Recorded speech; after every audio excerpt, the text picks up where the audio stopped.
মই নকওঁ অবড়ো সুৰক্ষা সমিতি বা অবড়ো চেণ্টিমেণ্টে বহুত কিবা লাভালাভ কৰিছে আৰু বহুত কাৰোবাক ক্ষতি কৰিছে। গোৰেশ্বৰ ৰাইজে কিন্তু স্থানীয় প্ৰতিনিধি বিচাৰি আছে। ৰাজনৈতিক সামাজিক জীৱনত মই কোনোদিন সংখ্যাগুৰু সংখ্যালঘু হিচাপে মই চোৱা নাই। তেখেতৰ বুদ্ধিমত্তাৰ বাবেই আজি বিটিআৰত শান্তি প্ৰতিষ্ঠা হৈছে। একাংশ NDA-ৰ সদস্যই কিন্তু আজিও কৈ আছে যে প্ৰমোদ বড়োৰ চৰকাৰৰ দিনত তেখেতসকলে পাবলগীয়া সা সুবিধাখিনি নাপালে। CM হিমন্ত বিশ্ব শৰ্মাদেৱ আছেই, তো এখেতৰ তুলনাটো হয়তো আমি পাছত কৰিব পাৰিম। অনুষ্ঠানৰ আৰম্ভণিতে দৰ্শকসকলক স্বাগতম জনাইছোঁ। আৰম্ভ কৰিবলৈ ওলাইছোঁ আমাৰ অনুষ্ঠান। আজি আমাৰ মাজত উপস্থিত আছে UPPL-ৰ কেন্দ্ৰীয় সাধাৰণ সম্পাদক মজিব আলী আহমেদ ডাঙৰীয়া। আহমেদ ডাঙৰীয়া নমস্কাৰ। নমস্কাৰ। আহমেদ ডাঙৰীয়া, আপুনি ৰাজনীতিলৈ কেতিয়া আহিলে? পোনপ্ৰথমে মই টাইম 24-ৰ জৰিয়তে বিটিআৰ অসমবাসীৰ লগতেই সমূহ দেশবাসীক আজি মহাশিৱৰাত্ৰি, এই শিৱৰাত্ৰিৰ শুভেচ্ছা জ্ঞাপন কৰিছোঁ আৰু আশা কৰিছোঁ সদাশিৱ শিৱ বাবাই আমাক ভালে কুশলে ৰাখক, সমাজখন সুশৃংখলবদ্ধ ৰাখক, তাৰে কামনা কৰিছোঁ। তো প্ৰশ্নটো হ'ল মই ৰাজনীতিত কিয় আহিলোঁ। আজি 2 দশক ধৰি বিভিন্ন সামাজিক কামতে জড়িত আছিলোঁ। পোনপ্ৰথমে মই আৰম্ভণি ৰাজনীতিতেই হৈছে।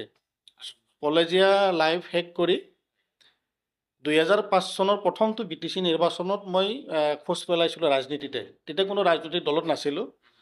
তো ইণ্ডিপেণ্ডেণ্ট কেণ্ডিডেট এজনৰ লগত থাকি ৰাজনীতিত জড়িত হৈছিলোঁ। তাৰে পিছৰ পৰ্যায়ত মই বিশেষ কৰি সামাজিক সংগঠন ABMSৰ প্ৰথম পৰ্যায়ত জিলা সমিতিতে মই অন্তৰ্ভুক্ত হ'লোঁ। তো 2007 চনৰ পৰা তো জিলা সমিতিৰ সাধাৰণ সম্পাদক, ডিষ্ট্ৰিক্ট প্ৰেছিডেণ্ট, জিলা সভাপতি তামোলপুৰ। তাৰে পিছৰ পৰ্যায়ত মই কেন্দ্ৰীয় সাধাৰণ সম্পাদকো 2টা টাৰ্মছত থাকিলোঁ। তো ABMSৰ তো 2015 চনত মই আনুষ্ঠানিকভাৱে ABMSৰ পৰাই অব্যাহতি লৈ তো 2016 পৰা মই ৰাজনীতিত প্ৰত্যক্ষভাৱে জড়িত হৈছোঁ। তো তেনেকৈ আজিৰ পৰ্যায়লৈকে মই আহিছোঁ। কিয় আহিলে আপুনি ৰাজনীতিত? নাই, সামাজিক ব্যক্তি এজনৰ শেষৰটো ৰাস্তা ৰাজনীতিয়ে হয়, যদি মোৰ কোৱাত ভুল হোৱা নাই। সমাজৰ বিভিন্ন সমস্যা আছে, জাতীয় সমস্যা, ৰাজ্যৰ সমস্যা, দেশৰ সমস্যা, যিকোনো সমস্যাৰ সমাধানৰ পথটোৱেই হ'ল ৰাজনীতি। কাৰণ ৰাজনীতিত থাকিলেই ৰাজনৈতিকভাৱেই চৰকাৰ গঠিত হয় আৰু চৰকাৰৰ জৰিয়তে সমস্যা সমাধান হয়। কেতিয়াবা চৰকাৰৰ পক্ষত, কেতিয়াবা বিপক্ষত, দুয়োটাই জৰুৰী। গতিকে সমাজৰ এনেকুৱা বহু সমস্যা আছে যিবিলাক সমস্যাৰ লগত জড়িত হৈ কিজানি মোৰ জৰিয়তে আংশিক সমাধানৰ পথ এটা উলিয়াব পৰা যায়, সেই চিন্তা চৰ্চা কৰিয়েই মই ৰাজনীতিত পদাৰ্পণ কৰিছিলোঁ। পোনপ্ৰথম আপুনি কোনটো দলত অংশগ্ৰহণ কৰিছিলে? প্ৰথম মই 2016 চনৰ 8 মাৰ্চত প্ৰথম কংগ্ৰেছত যোগদান কৰিছিলোঁ আৰু সেই সময়ত তামোলপুৰ সমষ্টিৰ পৰা কংগ্ৰেছৰ প্ৰাৰ্থিত্ব প্ৰত্যাশী আছিলোঁ।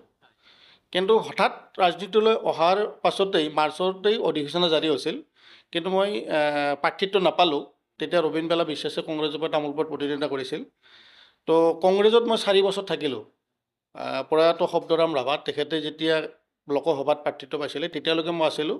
কিন্তু কংগ্ৰেছৰ BTCক লৈ যিখিনি চিন্তাধাৰা, BTCক কাম কৰা তেখেতসকলৰ যিটো অনীহা দেখা পালোঁ, তো কংগ্ৰেছত মই বহুত বেছি দিন নাথাকিলোঁ। তো 16ৰ পৰাই 19লৈকে মই থাকিলোঁ।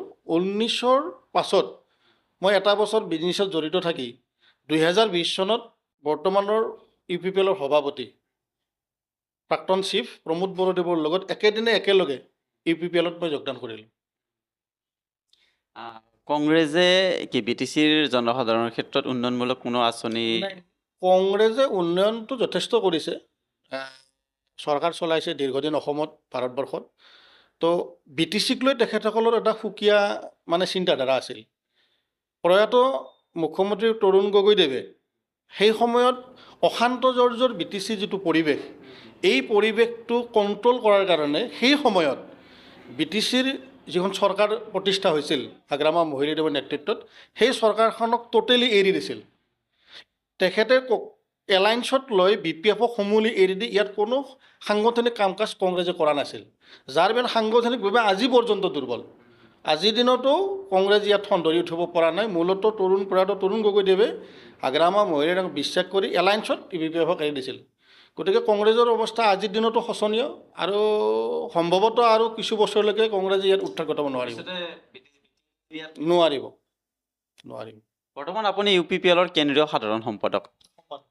কিন্তু কথাটো হ'ল যে বিগত সময়ছোৱাত বা বিগত যিটো নিৰ্বাচন হৈ গ'ল, এই নিৰ্বাচনত প্ৰমোদ বড়োৰ যিটো UPPL দল, এই UPPL দলটোৱে কোনো ফলাফলে দেখুৱাব নোৱাৰা বুলি আমি ক'ব লাগিব। কি ক'ব আপুনি? নাই, ফলাফল চিট কম পাইছে, কিন্তু ভোটৰ পাৰ্চেণ্টেজত কম পোৱা নাই। BJP-তকৈও বহুত ওপৰত আছে। আজি BJP এটা ৰাষ্ট্ৰীয় দল, সৰ্বশক্তিমান দল, ভাৰতবৰ্ষত চৰকাৰ চলাই আছে, অসমত চৰকাৰ চলাই আছে, 2টা টাৰ্ম হ'ল। বিচৰা ধৰণে BJP-ও কিন্তু ইয়াত সক্ষম ইমান নহ'ল। পাৰ্চেণ্টেজ ৱাইজত BPF-তকৈ খুব কম ভোটৰ ব্যৱধানত ভোট পাইছে, কিন্তু চিটত বহুত তাৰতম্য হ'ল। কিন্তু এই চিট কম পোৱাৰো বিভিন্ন কাৰণ আছে। তো প্ৰমোদ বড়ো ডাঙৰীয়াই যোৱা 5টা বছৰত যিখিনি কাম কাজ কৰিছিল, এটা অশান্তজৰ্জৰ অঞ্চলৰ পৰাই BTR একৰ্ডৰ জৰিয়তে চৰকাৰী যিখিনি সাহাৰ্য, আন্তঃগাঁথনিৰ নামত অহা যিখিনি ধন, সেইখিনি সৎ ব্যৱহাৰ কৰি এটা বিশৃংখল পৰিৱেশৰ পৰা এটা সুস্থ সমাজ গঢ়াৰ যিটো তেখেতৰ প্ৰয়াস, এটা সুস্থ পৰিৱেশলৈ তেখেতে আনিবলৈ সক্ষম হৈছে। তেখেতৰ নেতৃত্বত ইয়াত অস্ত্ৰ জনজননী বন্ধ হৈছে। তেখেতৰ নেতৃত্বত উগ্ৰপন্থীৰ সমস্যা নাইকিয়া হৈছে। হাগ্ৰামা মহিলাৰীয়ে আগৰ 17 বছৰত কৰা যিমান দুৰ্নীতি ভ্ৰষ্টাচাৰ আছিল, সমূলি সংস্কাৰ কৰি এটা ভাল পৰিৱেশত আনি এখন সুস্থ গণতান্ত্ৰিক দেশৰ একটা সুস্থ সমাজ, যি তেখেতে ৰাজনৈতিকভাৱে চৰকাৰৰ জৰিয়তে তেখেতে কৰিবলৈ সক্ষম হৈছে। কিন্তু কথাটো হ'ল প্ৰমোদ বড়োৰ ডাঙৰীয়া যিখন চৰকাৰ, এই চৰকাৰখনে জনসাধাৰণৰ আৱেগ অনুভূতি পূৰণ কৰিব নোৱাৰিলে নেকি? যাৰ বিনিময়ত আপোনাৰ 5টা বছৰতে জনসাধাৰণে প্ৰমোদ বড়োৰ বিপক্ষে থিয় হ'ল। নাই, সেই কথাখিনি মই ক'ব ওলাইছোঁ। তেখেতে ভাল কাম কৰিছে, যথেষ্ট উদাহৰণ আছে। আজি শিক্ষা, স্বাস্থ্য, যাতায়াত, বিশেষ কৰি 3টা বিভাগত সম্পূৰ্ণ প্ৰায়ৰিটি দি যোৱা 5টা বছৰ কাম কৰিছে। কিন্তু ৰিজাল্টৰ ক্ষেত্ৰত অলপ সুকীয়া। পলিটিক্সত বিভিন্ন ধৰণৰ মেৰুকৰণ হয়। যোৱা পৰিষদৰ নিৰ্বাচনত চিট কম পোৱাৰ মূল কাৰণটোৱে হ'ল BJP এটা ৰ'ল ইয়াত প্ৰতিষ্ঠা হ'ল। যোৱা হাগ্ৰামা মহিলাৰীদেৱে 5টা বছৰ চৰকাৰৰ বাহিৰত থাকি মাত্ৰ CM মাননীয় শৰ্মাদেৱ আৰু BJP-কে গালি পাৰি থাকিলে ইয়াৰ ৰিজাল্ট ওলোৱাৰ দিনাখনলৈকে। তেখেতৰ সেই যিটো কৌশলী পদক্ষেপ আৰু BJP হিচাপে যিখিনি মানুহ ওলাই আহিল, এতিয়া চাওক, আজি BTC-ত 2nd লাৰ্জেষ্ট পপুলেশ্যনটো হ'ল মাইনৰিটি। মাইনৰিটি কোনো পধ্যে BJP-ৰ পক্ষত নাযায়, এইটো অ'পেন বাস্তৱ, নাযায়। BTC-ত বিকল্পও নাই। কংগ্ৰেছৰ অৱস্থা একেবাৰে সাংগঠনিক কাম কাজ নাই। কংগ্ৰেছেও প্ৰাৰ্থিত্ব দিছিলে 40টা সমষ্টিত, কিন্তু কংগ্ৰেছৰ পক্ষেও ভোট যোৱা নাই। এইটো এটা প্ৰমাণ কৰিছে যে মুছলমান মাইনৰিটি মানে কংগ্ৰেছ নহয়। ইয়াত আঞ্চলিক দল কৰাৰ কাৰণে সকলো ধৰণৰ মানুহে চিন্তা চৰ্চা কৰিছে। কিন্তু যিহেতু প্ৰমোদ বড়োদেৱে যোৱা 5টা বছৰ BJP-ৰ লগত এলায়েন্সত থাকি চৰকাৰ কৰিল, তেখেতে যথেষ্ট ভাল কাম কৰিছে। ভাল কাম কৰিলেও মাইনৰিটি সমাজে যিহেতু BJP-ক ভোট প্ৰদান নকৰে বা নকৰাৰ সিদ্ধান্তই লৈছিলে, তো মাইনৰিটি ভোটখিনিৰ প্ৰায় 80% ভোট আঞ্চলিক দল BPF-ৰ পক্ষে গ'ল। আৰু BPF-ৰ লগতো সকলো জাতি জনগোষ্ঠী আছে, অকল মাইনৰিটি ভোট দিয়া নাই, চব জাতি জনগোষ্ঠীয়ে আছে। কিন্তু পাৰ্চেণ্টেজ ৱাইজত মাইনৰিটিখিনি বেছি যোৱাৰ বিনিময়ত যোৱা পৰিষদৰ নিৰ্বাচনত হাগ্ৰামা মহিলাৰী 28টা চিট পাবলৈ সক্ষম হ'ল।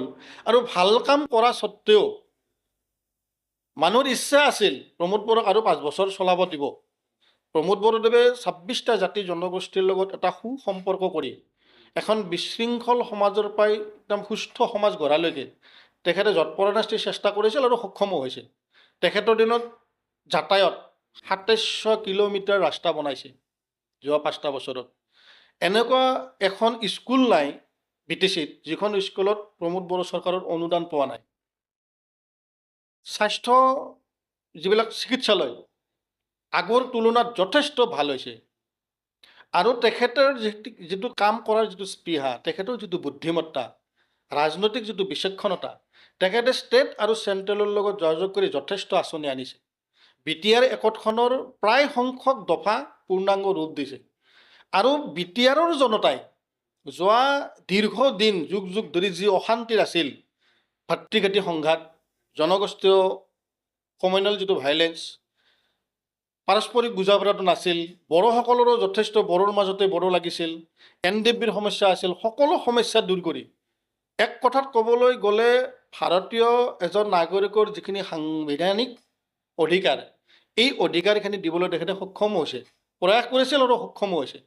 কিন্তু ভোটৰ যিটো পলাৰাইজ, এই ভোটৰ পলাৰাইজৰ কাৰণে যোৱা নিৰ্বাচনত প্ৰমোদ বড়োদেৱে ছিট পাবলৈ সক্ষম নহ'ল চৰকাৰ গঠন কৰিবলৈ। কিন্তু কোনো এটা সমষ্টিতেই কম ভোট পোৱা নাই। যিবিলাক ছিট হেৰুৱাইছে, ক'ৰবাত 500, ক'ৰবাত 1000, 1500 ভোটৰ ব্যৱধানতে হাৰিছে।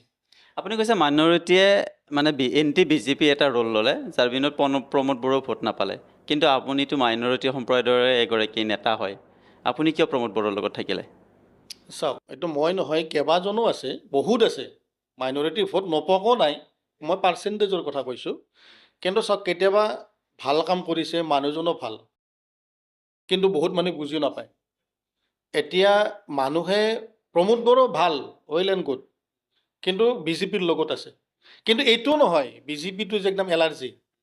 আজি ভাৰতবৰ্ষত, অসমত BJP চৰকাৰ চলাই আছে, সংখ্যালঘু মুছলমানক মাৰি কাটি শেষ কৰি দিয়া নাই। ক'ৰবাত উচ্ছেদ হৈছে চৰকাৰী বিধিগত নিয়মৰ মাজেৰে, সেইটো এটা বেলেগ বিষয়। অৰুণোদয় আঁচনি মুছলমানো পাইছে। ৰাস্তা ঘাট, দলং, কালভাৰ, স্কুল, কলেজ চব মাইনৰিটি এলেকাতো হৈছে।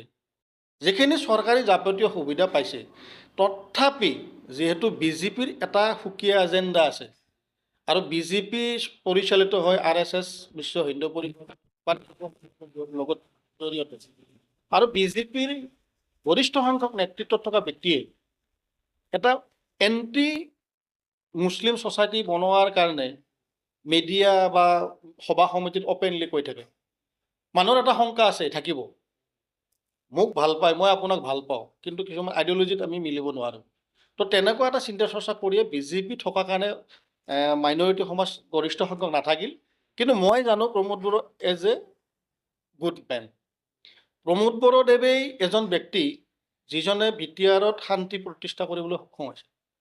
আমি এটা সময়ত ABMC কৰিছিলোঁ, শ মেমৰেণ্ডাম দিছিলোঁ, চৰকাৰৰ এগেইনষ্টত ধৰ্ণা প্ৰতিবাদ কৰিছিলোঁ। কিয় কৰিছিলোঁ? BTAD আছিল। তো BTADত আমাক স্থায়ী শান্তি লাগে, অস্ত্ৰৰ জনজননী বন্ধ হ'ব লাগে, উগ্ৰপন্থীৰ সমস্যা নাইকিয়া, হত্যা, হিংসা, অপহৰণ এইবিলাক বন্ধ হ'ব লাগে। হাজাৰ হাজাৰ মেমৰেণ্ডাম দিছোঁ, আমাৰ দৰে বহুত সংগঠনে দিছিল। আমি এটা সময়ত ইয়াত বড়ো অবড়োৰ উৎপত্তি হ'ল। সেই সময়ৰ চৰকাৰৰ যিটো এগ্ৰেছিভ মুড আৰু যিটো বৈষম্য, জাতিগত যিটো বৈষম্য, হাগ্ৰামা মহিলাৰীৰ সেই আগৰ 17 বছৰীয়া চৰকাৰ, এই জাতিগত বৈষম্যৰ কাৰণে এটা সময়ত ইয়াত অবড়ো সুৰক্ষা সমিতি, অবড়ো চেণ্টিমেণ্ট এটা ক্ৰিয়েট হ'ল। এই গড়েশ্বৰৰ বুকুতেই অবড়ো সুৰক্ষা সমিতি 2011 চনত আমাৰ প্ৰেজেন্টত আমি বনাইছিলোঁ। কিয় বনাইছিলোঁ? উমৈহতীয়াভাৱে আমি ফাইট কৰিব লাগিব। কাৰ বিৰুদ্ধে? যিসকলে মানে অস্ত্ৰ ব্যৱহাৰ কৰি ইয়াত থকা মানুহসকলক, স্থায়ী বাসিন্দাসকলক বিভিন্ন ধৰণৰ টৰ্চাৰ অত্যাচাৰ কৰি আছিল। অকল আমি নহয়, বড়ো জনগোষ্ঠীয় বহু সংগঠনেও সেই প্ৰতিষ্ঠানটোৰ বিৰুদ্ধে আন্দোলন কৰিছিল। তো আমি বিচাৰিছিলোঁ, ABMC কৰি আমি প্ৰতিবাদ কৰিলোঁ শান্তিৰ কাৰণে। ABMC কৰি পেলাই আমি সকলো জাতি জনগোষ্ঠীক একেলগে সহাৱস্থান কৰিবলৈ প্ৰয়াস কৰিলোঁ। এপছুও বিচাৰিছিল BTR খানত শান্তি প্ৰতিষ্ঠা হ'ব লাগে। তো এনেকুৱা ধৰণৰ বিভিন্ন, ইফালে অবড়োৰ যিটো উৎপত্তি হ'ল, এই অবড়ো সুৰক্ষা সমিতিৰ নেতৃত্বত আমিও এটা সংগ্ৰাম কৰিলোঁ যে আমাৰ ইয়াত স্থায়ী শান্তি লাগে। গতিকে গোটেই সংগঠনবিলাকৰ যিটো উমৈহতীয়া কমন মিনিমাম যিটো এজেণ্ডা আছিল, সেইটো আছিল স্থায়ী শান্তি। আৰু এই স্থায়ী শান্তি প্ৰমোদ বড়োদেৱে 2020 চনত BTR একতৰ জৰিয়তে আনিছে। গতিকে সেই একতখনক মান্যতা দি প্ৰমোদ বড়োদেৱৰ যিটো ৰাজনৈতিক সামাজিক যিটো বিচক্ষণতা, তাৰ ওপৰত যিখিনি সামাজিক যিটো প্ৰভাৱ পৰা আমি দেখিবলৈ পালোঁ, তো গোটেইবিলাক আমাৰ যিটো উমৈহতীয়া উদ্দেশ্যখিনি তেখেতৰ জৰিয়তে হোৱা বুলি আমি অনুমান কৰিব পাৰিলোঁ বা সচককৈ দেখিলোঁ BTR একতখন। তেতিয়া আমি হেলাৰামে তেখেতৰ লগত থাকিলোঁ আৰু আজিও আছোঁ। আপুনি ক'লে অবড়ো সংগঠনটো আপোনালোকৰ উপস্থিতিতে গঠন হৈছিলে। অবড়ো আন্দোলনটোই আশানুৰূপ ফল দিব পাৰিলে নে অবৰো ৰাইজক? চ' সেই এটা পৰিৱেশ আছিল মানৱ সমাজ পৰিস্থিতিৰ দাস পৰিৱেশ আৰু পৰিস্থিতিৰ ওপৰত বহুত বস্তু উদ্ভৱ হৈছে অভাৱ হ'লে আৱিষ্কাৰ হয় গতিকে সেই সময়ত জৰুৰী আছিল মই নকওঁ অবৰো সুৰক্ষা সমিতি বা অবৰো চেণ্টিমেণ্টে বহুত কিবা লাভালাভ কৰিছে আৰু বহুত কাৰোবাক ক্ষতি কৰিছে সেই সময়ত পৰিৱেশটো সেইটোৱে আছিল আমি ঐক্যবদ্ধভাৱে আমি সাংসদজন আমি কোকৰাঝাৰৰ সাংসদজন বনাবলৈ সক্ষম হৈছিলোঁ 2015 আমি 7জনকৈ এম চি এল এ জিকাবলৈ সক্ষম হৈছিলোঁ এই যিটো সামগ্ৰিক যিটো বাতাবৰণ ৰাজনৈতিক যিটো প্ৰেক্ষাপট টোটেলি সলনি হৈ গ'ল আৰু বড়ো জাতীয় সংগঠনৰ যিবিলাক উগ্ৰ যেনে NDFB কৰি বিভিন্ন ছ'চাইটিবিলাকেও অলপ অনুভৱ কৰিল যে আমি বিটিআৰখনত শান্তি প্ৰতিষ্ঠা কৰিবলগীয়া হ'লে ইয়াত বসবাস কৰা সকলো স্থানীয় বাসিন্দাক আমি অগ্ৰাধিকাৰ দিব লাগিব আৰু সকলোকে লগত লৈ আমি সহাৱস্থানৰ পথটো বাছি ল'ব লাগিব গতিকে আমাৰ তেখেতসকলৰ আন্দোলনৰ লগ লাগিবলৈ যিহেতু পথ এটা উলিয়াই ল'লে গতিকে আমি ভাবিম যে অবৰো সংগঠন বা অবৰো চেণ্টিমেণ্টৰ জৰিয়তে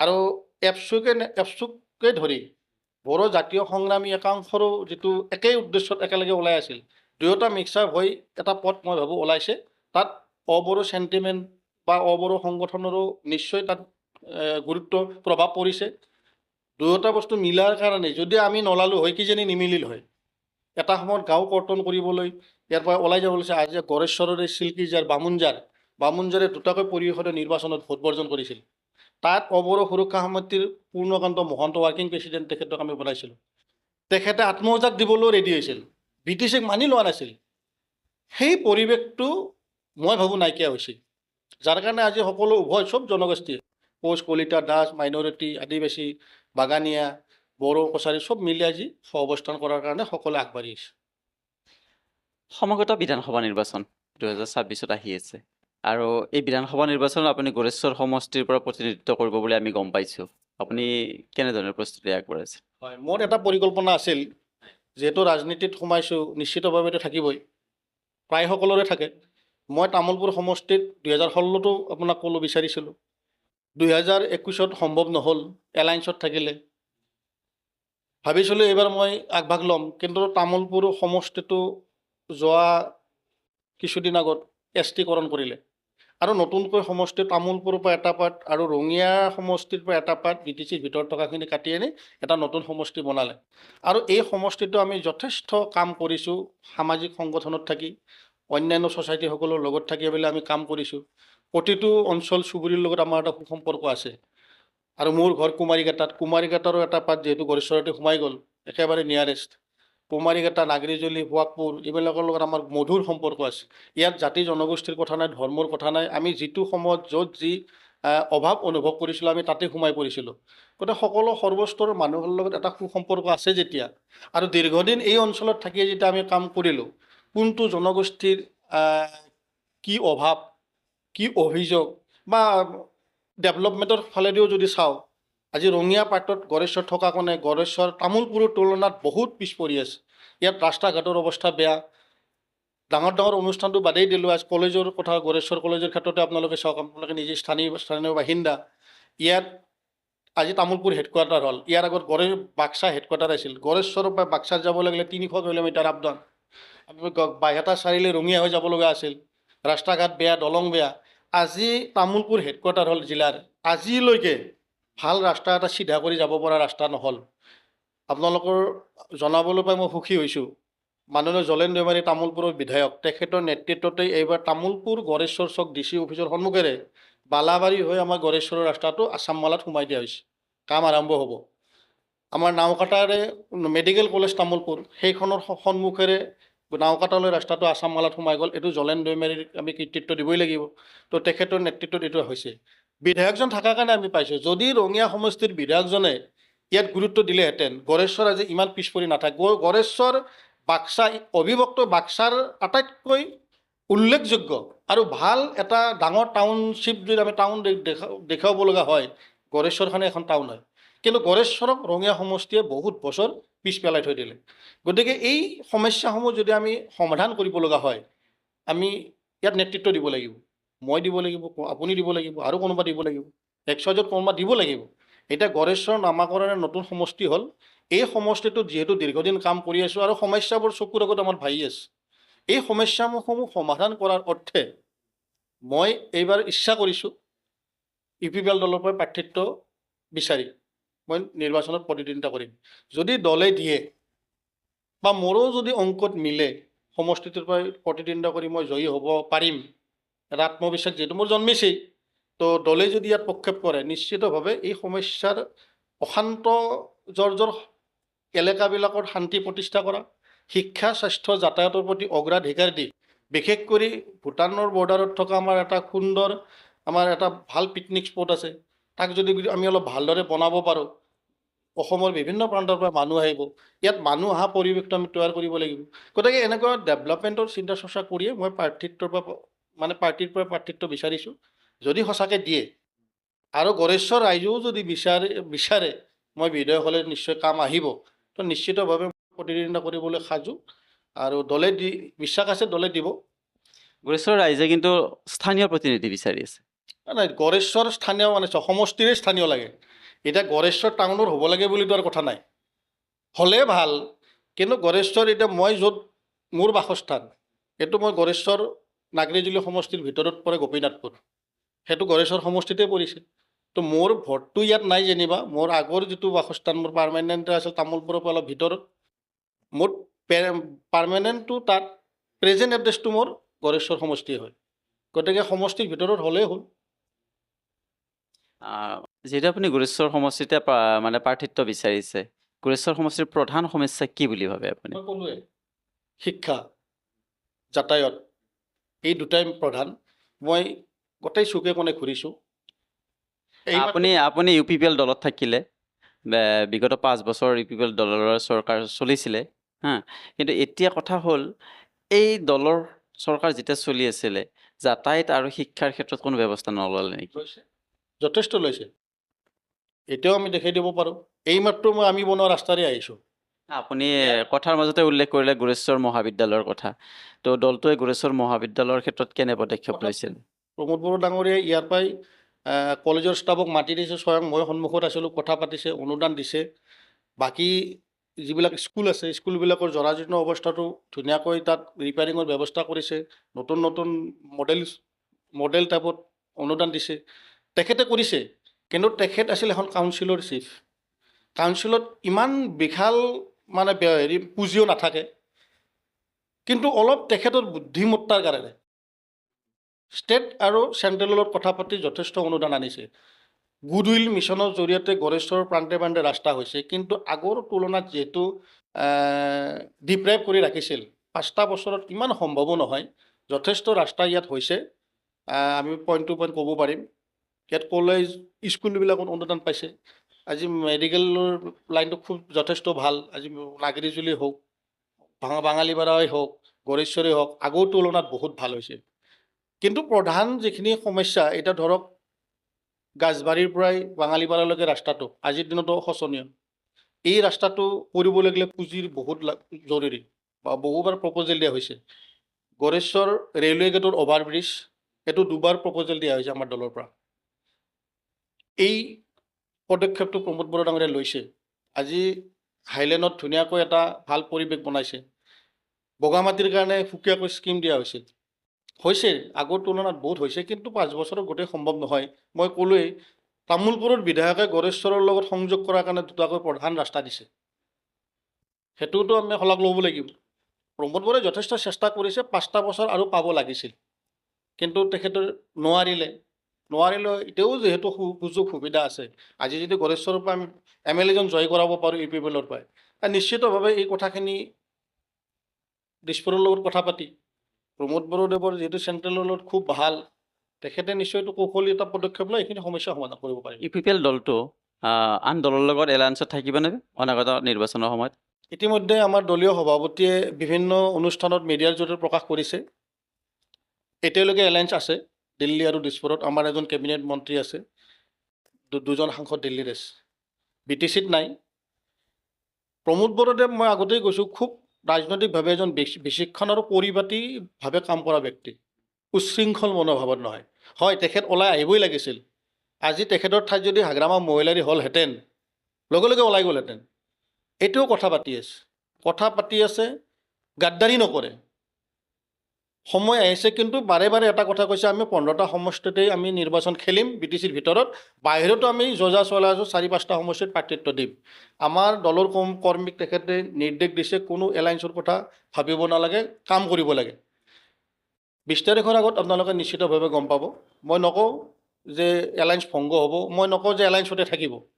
যিহেতু এইটো এটা সৌহাৰ্দ্যপূৰ্ণ আলোচনা চলি আছে, আমি ভাল পাম 15টা সমষ্টিত খেলক, দলে নিজা ষ্টেণ্ড লৈ কাম কৰিব লাগে। মই আপোনালোকৰ নিজৰ জৰিয়তে ক'ম, এলায়েন্সটো ভংগ কৰি অকলে খেলিব লাগে। আৰু যদি তেনেকুৱা ৰাজনৈতিক কিবা পলিচি আছে, এলায়েন্সত থাকিলে আমাৰ বহুত বেছি আপত্তি কৰিবলগীয়া নাই। এইটো দলীয় স্থিতি, দলৰ কৰ্ণধাৰ সমিতি আছে, এই কৰ্ণধাৰ সমিতিয়ে এইটো সিদ্ধান্ত ল'ব। এলায়েন্সত থকাৰ পিছতো যেতিয়া দুয়োটা দলে কেণ্ডিডেট দিব, এইটো কি বিজেপিৰ এটা পলিচি হ'ব পাৰে নেকি, যে আপুনি সংখ্যালঘু সম্প্ৰদায়ৰ ব্যক্তি হয়, আপোনাক প্ৰাৰ্থিত্ব প্ৰদান কৰি সংখ্যালঘু ভোটটো বিভাজন কৰি দিয়া? নাই, সেইটো বিভিন্নজনে বিভিন্ন ধৰণে ক'ব পাৰে। এতিয়া মই সংখ্যালঘু হ'লে যে সংখ্যালঘুৰ ভোট পাম, আপুনি সংখ্যাগুৰু হ'লে যে সংখ্যাগুৰুৰ ভোট পাব, তেনেকুৱাও নহয়। এইটো দলীয় পলিচি আছে, এই পলিচি মতে কাম হ'ব। তাত বিভিন্ন ছ'চাইটিয়ে বিভিন্ন ধৰণৰ কথা উলিয়াব, পলিটিক্সত এইবিলাক থাকেই। গতিকে কোনোবা ভোট মেৰিও বিভাজন কৰাৰ কাৰণে ক'ব, কোনোবাই কাৰোবাক ডিপ্ৰাইভ কৰাৰ কাৰণে ক'ব। তো কথাটো হ'ল সেইটো নহয়। এতিয়া মই মাইনৰিটি হিচাপে মাইনৰিটিৰ ভোটখিনি আশা কৰি মই ইলেকশ্যন খেলিব ওলা নাই। মই আগতেই কৈছোঁ, তামোলপুৰ দৰে জেগাটো মই ৰাজনৈতিকভাৱে ওলাই আহিছোঁ। মই তামোলপুৰতো খেলিলোঁ হয় যদি আজি ST নহ'লহেঁতেন। মই ইয়াতো বিচাৰিছোঁ, আৰু মই মোৰ প্ৰতিটো ৰাজনৈতিক সামাজিক জীৱনত মই কোনোদিন সংখ্যাগুৰু সংখ্যালঘু হিচাপে মই চোৱা নাই। যেতিয়াই যি সময় য'ত যি পৰিৱেশ আহিছে মই তাত লাগিছোঁ, চবৰে লগত মোৰ এটা সুসম্পৰ্ক আছে। গতিকে মই নাভাবোঁ যে মোক সেনেকৈ দলে প্ৰক্ষেপ কৰিব। যদি মই দলৰ লগত আছোঁ, দলৰ যদি মোৰ প্ৰতি আত্মবিশ্বাস আছে, তেনেহ'লে জিকিবলৈ খেলিব। আৰু যদি দলেই জানে যে ইয়াত জিকা পৰিৱেশ নাই, মই ভাবোঁ মোক প্ৰাৰ্থিত্ব নিদিব। গতিকে কোনোবা ক'ব পাৰে, সেইটোত মই ইমান প্ৰক্ষেপ নকৰোঁ। আপোনাৰ দৃষ্টিত BTCৰ আটাইতকৈ বুদ্ধিয়ক নেতা কোন? মইতো প্ৰমোদ বড়োকে ক'ব লাগিব।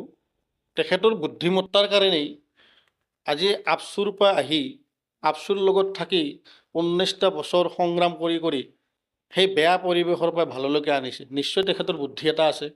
আজি 4টা ফেকশ্যনত বিভক্ত হৈ থকা NDFB, যাক ভাৰত ৰাষ্ট্ৰই পৰা নাছিল, প্ৰমোদ বড়োৰ কৌশলী পদক্ষেপত সেই সশস্ত্ৰ বাহিনীক মূল সুঁতিলৈ আনি গোটেই সমস্যাখিনি নাইকিয়া কৰি এটা ভাল সুস্থ পৰিৱেশলৈকে আনিছে। নিশ্চিতভাৱে তেখেতৰ বুদ্ধি আছে। তেখেতৰ বুদ্ধি থকাৰ কাৰণেই যোৱা 5টা বছৰ 12টা ছিট পায়ো এলায়েন্সত থাকি চৰকাৰ চলাবলৈ সক্ষম হৈছে। নিশ্চিতভাৱে তেখেতৰ বুদ্ধি আছে। তেখেতৰ বুদ্ধিমত্তাৰ বাবেই আজি BTRত শান্তি প্ৰতিষ্ঠা হৈছে, নিশ্চিতভাৱে। গতিকে মই ক'ম, প্ৰমোদ বড়ো এজন বুদ্ধি নহয়, এজন উদীয়মান ভাল মানসিকতাৰ মানুহ।